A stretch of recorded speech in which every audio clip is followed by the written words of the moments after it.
I gotta tell you about last night. So I go to Kaylee's. Twisted, the Australian film, kind of with a twist, of course, right? Where it's basically it's almost like well, it is a monologue, it's a visual monologue of a guy telling the story about, well, you tell us, you tell me, well, I guess kind of picking up a girl and murdering his mom at the same time, so, which is tough film. It's a 14-minute film. This guy's in every single scene, he's every single shot. And I think he kind of pulled it off. What do you guys think? You guys want to respond to this? Yes? Especially compared to that film with the two guys where we were talking about how creepy it is, the lengths they would go to pick up a girl. I think this is far creepier. But I think the main character did an amazing job. I thought he was tremendous. Yeah, I'm just going to echo exactly what she just said. He was much creepier than that other film, but that was a fantastic performance. He carries this whole movie. Yeah. The set-wise was interesting, like doors in the middle and like partial sets, and so it's very much just a narrative. It's him telling a story, and it shouldn't work, but it does.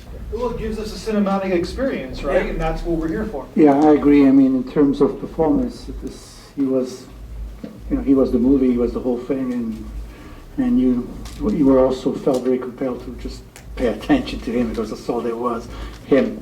But I have to admit also that this sort of stream of consciousness of the film, the rambling, I got it up to a point, and after a while I just lost the thread of the story. I mean, it became confusing about the mother, the this, the that.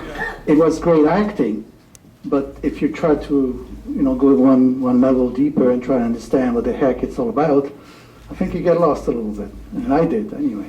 Because it's not a film that we're used to seeing. Like, we're not used to seeing that kind of narrative and those kind of visuals.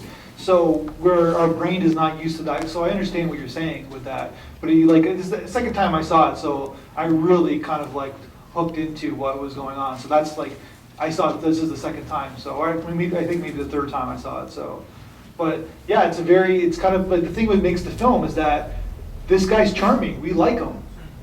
Right? And then we end up seeing the twist is who he is in the end.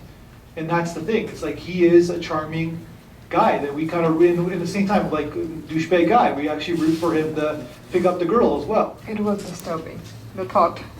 Yeah. But the performance was outstanding again. Yeah. But was it disturbing until like just only the ending's disturbing? Just only the ending, yeah. Yeah. How far you will go to get a girl. I think it's very disturbing. Yeah, I was just gonna say I thought it was gonna turn into like a Bonnie and Clyde kind of thing. Like I thought the girlfriend was in on it because I was kind of shocked that they had sex after he told her that his mum had died. I remember this one part where he's telling like the first story, like what happened, and he says he doesn't have keys. His mother makes him ring the doorbell, and I thought, that's weird. Why? And now I know she probably knew that he has a tendency to, like, there's something with him. There's something not right.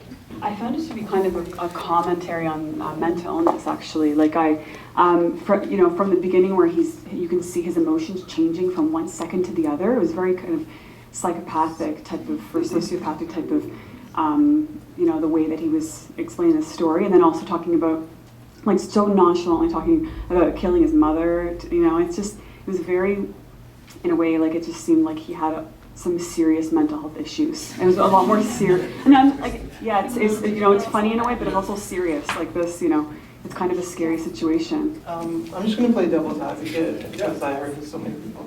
I actually liked a lot of the film. Like he said, the transitions and sets and the dialogue and the way it was written and everything else.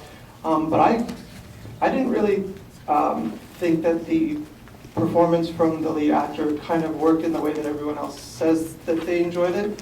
I felt a lot of times he was very overpowering, very obnoxious, very forceful, and I thought that to me, when he actually said that at the end, I thought, oh, that's not a surprise. I completely expected that coming from him.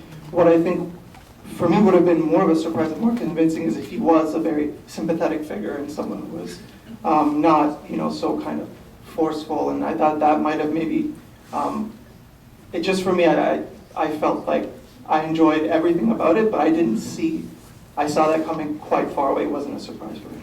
I want to crowbar two things apart, though. We don't have to like the character for it to be a great performance. I mean, he's a hideous person, but we like the performance. Yeah. And so that the actor did a great job with the role, and that's what I'm applauding there. This has a major twist at the end, so the title is right, and we have to echo the. So even the monologue too, it's very crisp and it's something. It's kind of it could be a theater play, and they really kind of made it this kind of 15-minute stage play into a visual experience.